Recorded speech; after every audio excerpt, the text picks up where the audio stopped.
Hi everybody, welcome to episode 30 of the Photography Explained podcast. In this episode, what have we learned about exposure? I'm your host Rick, and each week I will try to explain one photography thing to you in plain English in less than 10 minutes without the irrelevant details. My aim is to explain things in just enough detail to help you and I with our photography and no more.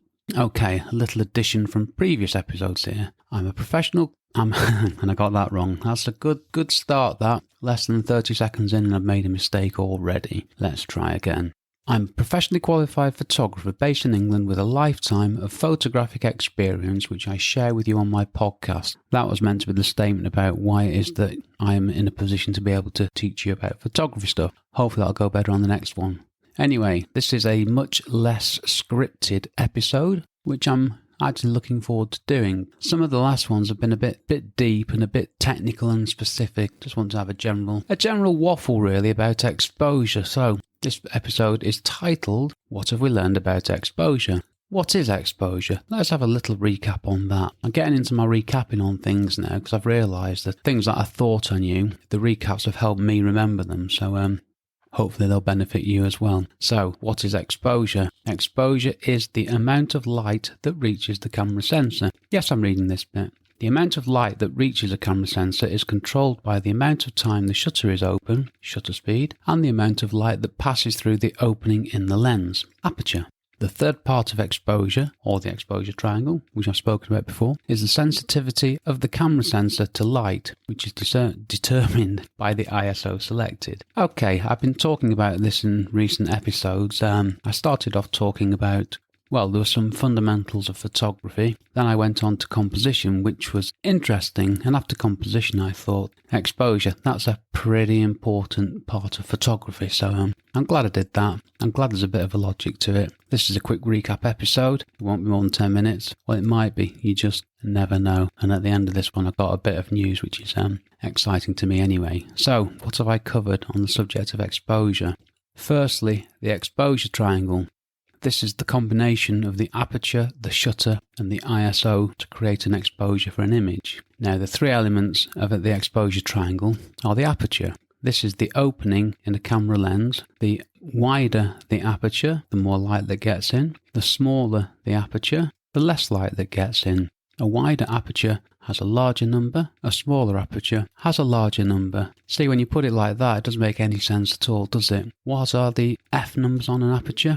Well, I don't really understand them and they don't make sense in a logical scale either, so let's not worry about that. Large aperture, small number, small aperture, big number. That's the fundamental point to take out of this. Obviously, there is a lot more to aperture than just the size of the opening, but these are ones for another time. Let's do this nice and gently, nice and slowly, nothing too heavy. Shutter speed. Now, the shutter is something that is made of metal, we think, which is in its normal state closed. You press the shutter release button, the shutter comes up, exposing the sensor to the light coming through the camera lens. You can change the shutter speed on most cameras. The faster the shutter speed, the less time the shutter is open, and the less time the sensor is exposed to light. The longer the shutter speed, the more the sensor is exposed to light. The third element of the exposure triangle is ISO. ISO, what does it stand for? Doesn't matter. Don't worry about it. We need to know it as the sensitivity of the camera sensor to light. A low ISO number, say 100, which is the ISO that I use, is known as a low ISO. The ISO scale, sorry I missed shutter scale out there, if you go back to the episode you'll find it. The ISO scale goes up in logical numbers. It goes 100, 200, 400, 800, 1600. You get the idea.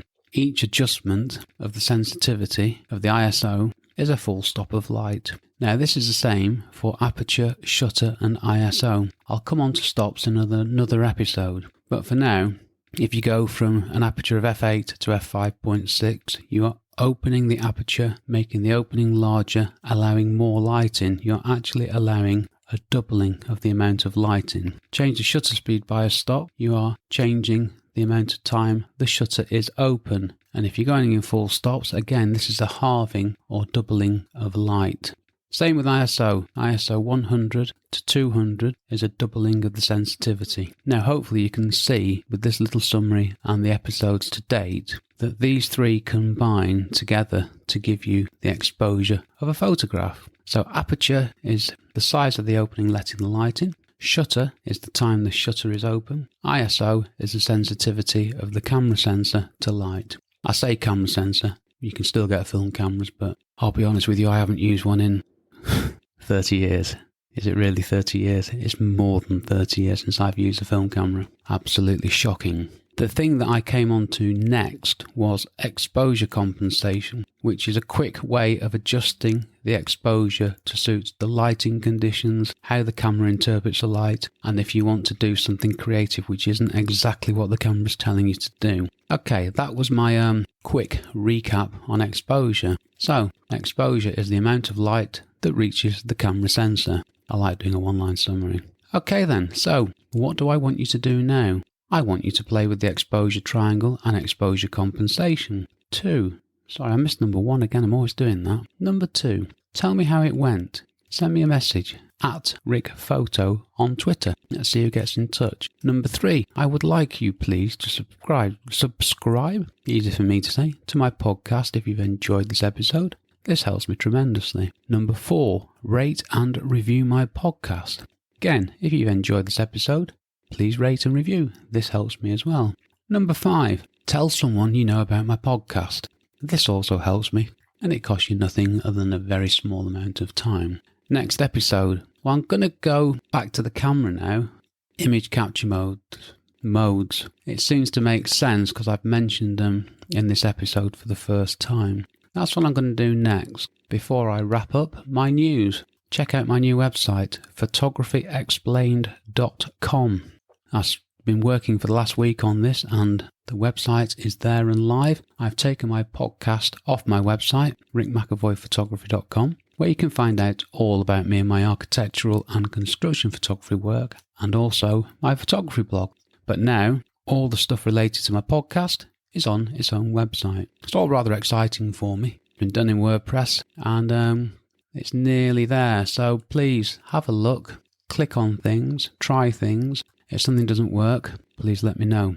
Like I say, I've still got a statement on the website saying this is under construction as a new website, but I reckon I'm 75-80% there now, which is absolutely splendid. So this is the first episode where the transcript will be uploaded onto the photographyexplainedpodcast.com website. This episode was brought to you by the power of me stumbling. Forgot to say, if you want me to explain something, head over to the new website, click on the tile, just takes you to my email address to be honest with you because the form's not working, and let me know.